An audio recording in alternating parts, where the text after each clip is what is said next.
अस्सलाम वालेकुम स्टूडेंट्स, मेरा नाम सरैम बी ख़ान है और मैं आपका मैथ्स और फिज़िक्स का टीचर हूँ। और ये बात मैं आपको 100 दफ़ा बता चुका हूँ।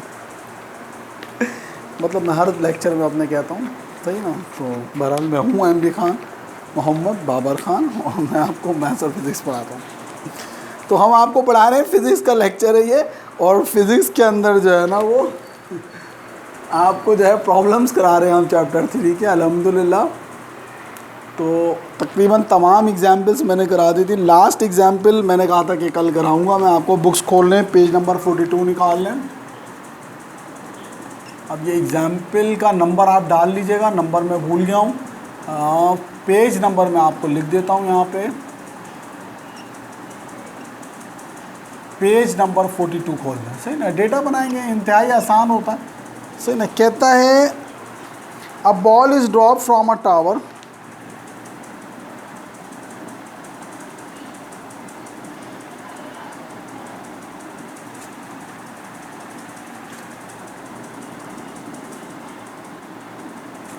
देखें, कोई भी चीज़ जब बुलंदी से नीचे की तरफ आता है, आपको पता है सर आइजैक न्यूटन थे। एक किस्सा आपको सुना देता हूँ थोड़ा सा। तो कौन साहब थे? Sir Isaac Newton.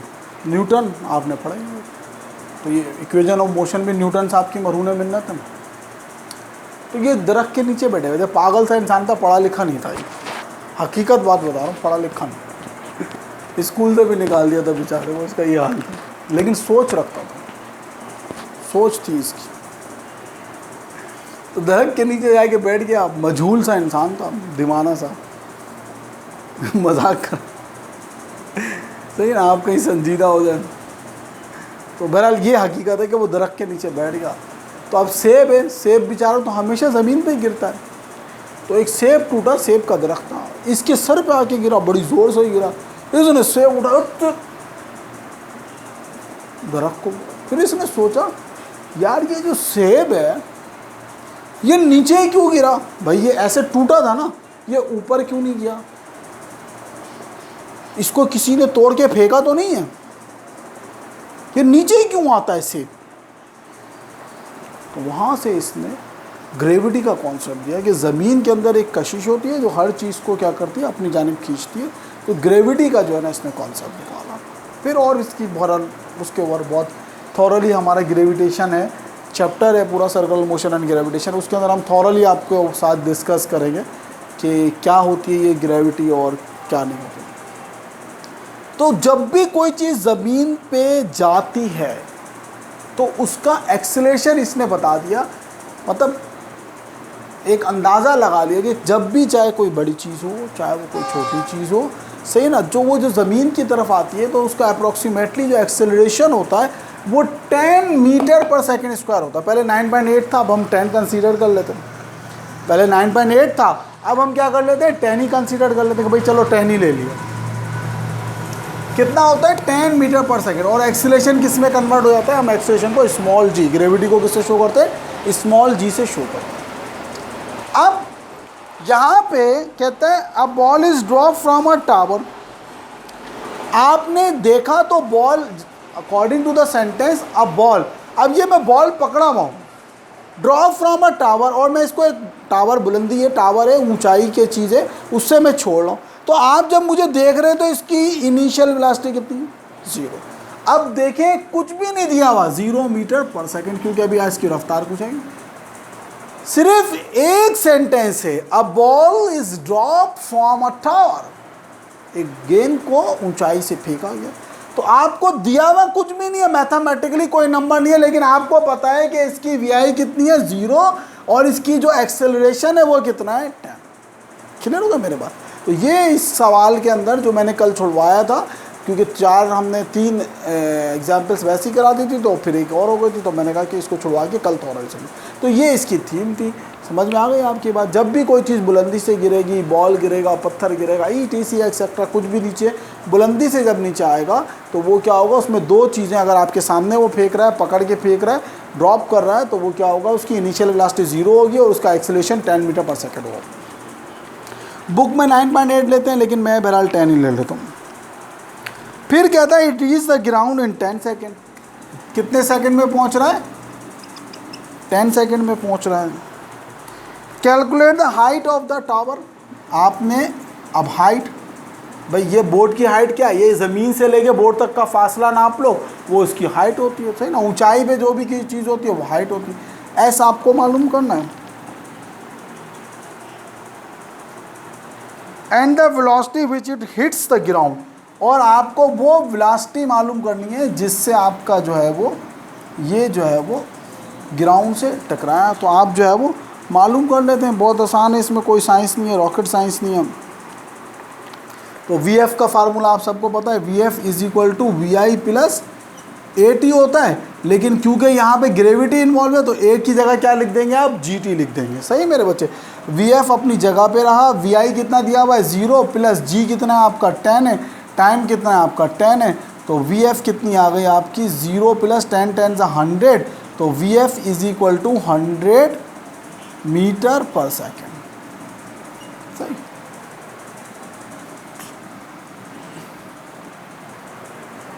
एच मालूम करना है, हाइट का फार्मूला भी आपको पता है, मतलब एस का फार्मूला आपको पता है। आपके पास क्या है, वी भी है तो वी आई टी वाला लगा देते हैं, सही। क्या होता है, V I T plus half A T square, क्या होता है, हाफ ए टी स्क्वायर, कितना होता है, हाफ ए टी, लेकिन क्योंकि ग्रेविटी इन्वॉल्व है अब ए टी नहीं होगा बल्कि क्या हो जाएगा, जी टी स्क्वायर हो जाएगा।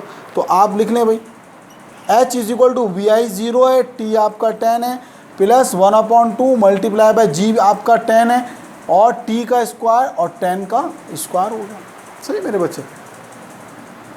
तो h इज इक्वल टू 0 10 ज़ा 0 हो गए, प्लस 2 1 ज़ा 2 2 5 ज़ा 10 5 हो गया, और 10 का स्क्वायर कितना होता है, 10 10 ज़ा 100 हो गया आपका। फिर h is equal to 0 plus 500 ज़ा कितने होते हैं, 500 होगा। तो हाइट कितनी आ गई आपकी 500 मीटर्स, क्योंकि डिस्टेंस है हाइट, ये आपका दोनों मालूम होगा, कितना आसान है, सही। तो बस यहाँ पे जो समझाने की बात थी वो यहाँ पे आपको यही समझाने की बात थी कि जो है वो आपका जो जब एक्सेलरेशन, जब भी कोई चीज़ बुलंदी से गिरती है तो उसकी इब्तिदाई वेलोसिटी क्या होती है 0, और जो उसका एक्सेलरेशन होता है वो जी में कन्वर्ट हो जाता है, और क्या हो जाता है वो आपका 10 मीटर पर सेकंड होता है, स्क्वायर होता है। और इसके अलावा जो डिस्टेंस होता है ज़मीन से बुलंदी तक का वो उसका हाइट कहलाती है। हम उसको डिस्टेंस एस से नहीं हेड से जो करते हैं। ये प्रॉब्लम्स पे आ जाते हैं, बुक के प्रॉब्लम। एग्जाम्पल ख़त्म हो गई, क्वेश्चन नंबर 1 निकाल लें आप, क्वेश्चन नंबर 3.1, सही। कहता है बुक आपके हाथों में होनी चाहिए, सही, ताकि आप डेटा बनाने में आपको आसानी हो। बुक आपके हाथों में, कहता है find the time taken by sunlight to reach the ground. Time मालूम करें कि सूरज की रोशनी ज़मीन तक कितनी देर में पहुंचती है। तो आपको क्या मालूम करना है, टाइम मालूम करना। अच्छा भाई कर लेते हैं। अब कहता है distance between the sun and the earth is 1.5 × 10⁸ kilometre. जो डिस्टेंस है आपका ज़मीन से सूरज के दरमियान 1.5 × 10⁸ किलोमीटर है। आपको पता है किलोमीटर है, तो भाई किलोमीटर है तो 1.5 × 10⁸ मल्टीप्लाई, जबकि डिस्टेंस की यूनिट क्या होती है, मीटर, और 1 किलोमीटर में कितने मीटर होते हैं, 1000, सही ना। तो इज इक्वल टू 1.5 × 10⁸। इसको साइंटिफिक नोटेशन में हमने आपको थॉरली कन्वर्ट करना सिखाया हुआ है। तो कितना हो गया, अगर 3 0 है तो 10⁻³ हो गई, तो आपका डिस्टेंस कितना हो गया 1.5 × 10⁸, और 3 11, सही। ये 11 हो गया, 11 मीटर। हमने इसको ऐसे क्यों किया, क्योंकि किलोमीटर में दिया हुआ था। यूनिट को चेंज करना लाजमी है। यूनिट इस चैप्टर की आपने पहले सफ़े पे मुझे उम्मीद है साफ़ सुथरी लिखनी होगी। यूनिट को चेंज करना लाजमी है। किलोमीटर दिया है तो मीटर, मिनट दिया है तो सेकंड में लाना लाजमी है, सही है, याद गया। वेलोसिटी ऑफ लाइट इज़, और वेलोसिटी ऑफ लाइट उसने आपको दे दी। वेलोसिटी ऑफ लाइट कितनी है, 3 × 10⁸ मीटर पर सेकेंड, सही। तो इंतहाई आसान न्यूमेरिकल है, इसको यहाँ पे सोल्यूशन कर देते हैं। इंतहाई आसान है, मतलब वेलोसिटी का फार्मूला आप सबको पता है क्या होता है, v is equal to S upon T. कितना होता है वेलोसिटी का फार्मूला, क्या होता है, v is equal to S upon T. तो v की जगह v आया, s कितना है आपका, s है आपका 1.5 × 10⁻11 डिवाइडेड बाय 1.5 × 10⁸, सॉरी कितना, ये 3 है, 3 इंटू 10⁸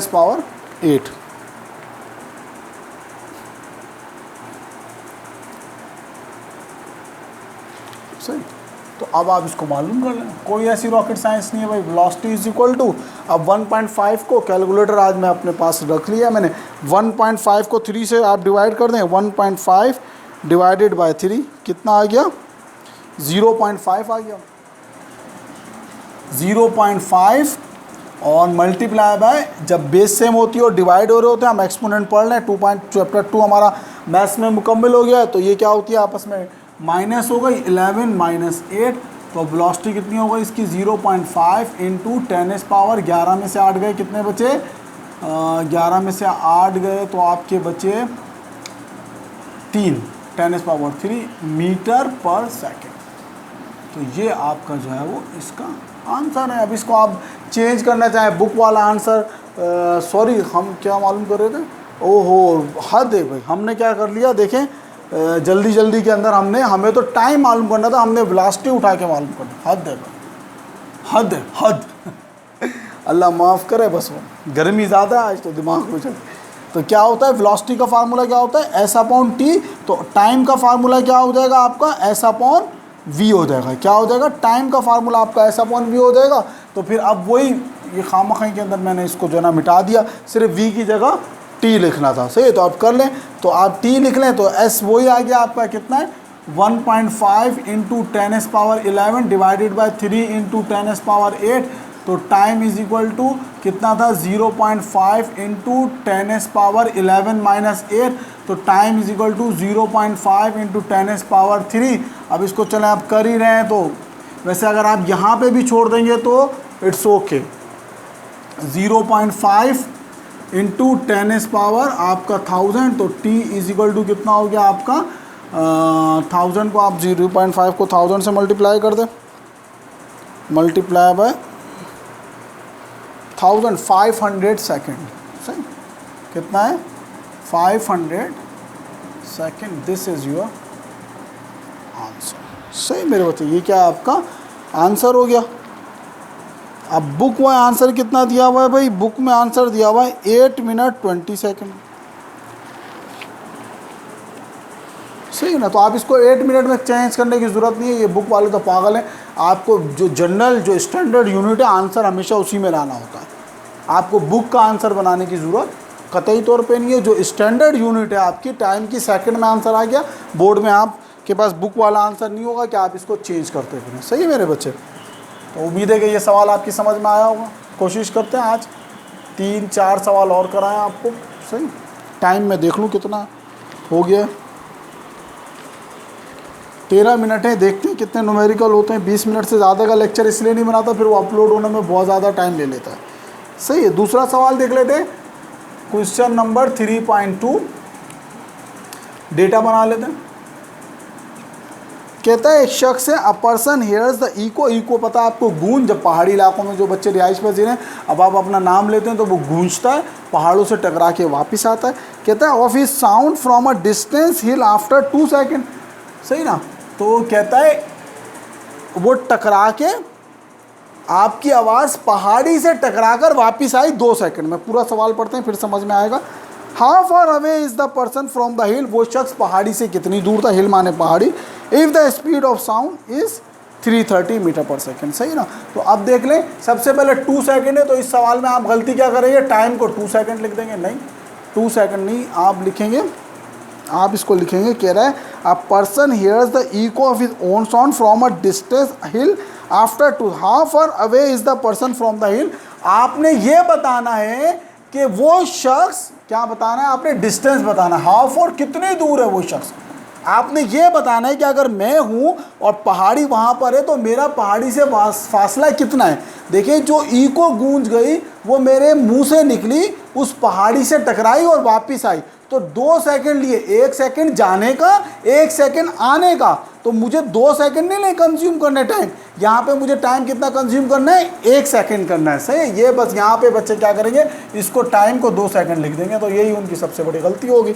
और उसमें क्या करें, स्पीड ऑफ साउंड जो है, आवाज़ की रफ्तार कितनी दी हुई है आपको, 3 × 10⁸ मीटर पर सेकंड। सॉल्यूशन लिखेंगे, सही ना। आपको s मालूम करना है तो वेलोसिटी के फार्मूले से हम इसका फार्मूला अखज़ करेंगे।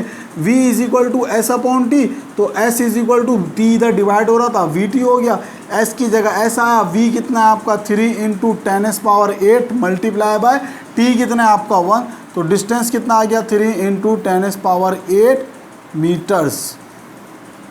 ये आपका इसका डिस्टेंस आएगा। पेपर में इतने आसान सवाल ना ये वाला इतना आसान आता है ना वो वाला आता है, सही है।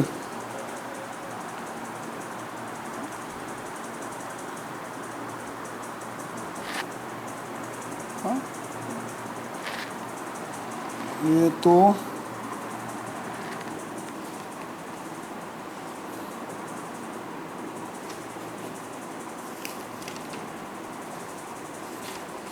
कैलकुलेटर कहाँ है?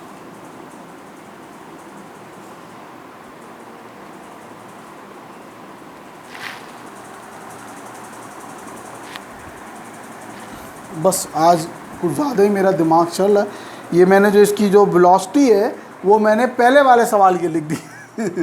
अल्लाह माफ़ करे, गर्मी इतनी है, कमरे के अंदर भी गर्मी बहुत है, बहरहाल तो अल्लाह मुझे माफ़ करे। सही है, तो अकॉर्डिंग टू दिस डेटा ये क्वेश्चन आपका बिल्कुल सही है। अब यहाँ पे असल में क्वेश्चन नंबर 2 में जो वेलोसिटी दी हुई है वही मैं आंसर देख के कंफ्यूज हो गया। मैंने कहा ये आंसर क्या आ रहा है, 3 कितनी दी हुई है 330 मीटर पर सेकंड दी हुई है। सही, कितनी दी हुई है 330 मीटर पर सेकंड दी हुई है, तो यहाँ पे आपने क्या करना है 330 लिख देना।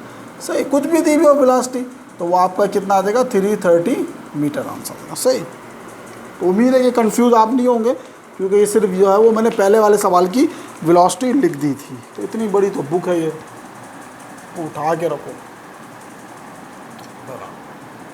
अच्छा भाई, एक सवाल आखिरी और कराते हैं आपको, फिर जो है ना वो आपकी जान छोड़ते हैं आज के लिए।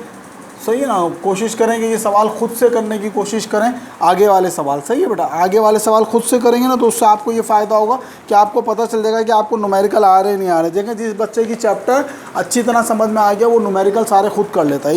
इंशाल्लाह 2 चैप्टर के न्यूमेरिकल करेंगे, फिर बाकी सारे न्यूमेरिकल आप लोग खुद किया करेंगे।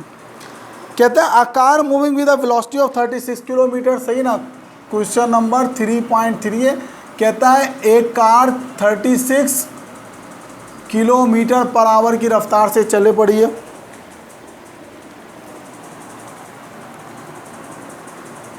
तो सबसे पहले तो आप इसको किलोमीटर पर आवर से, मैंने आपको पहले भी बताया था, चेंज कर दें 36 मल्टीप्लाई बाय 1000 डिवाइडेड बाय 3600। सही, 1 किलोमीटर में 1000 किलोमीटर होते हैं और 1 घंटे में 3600 होते हैं।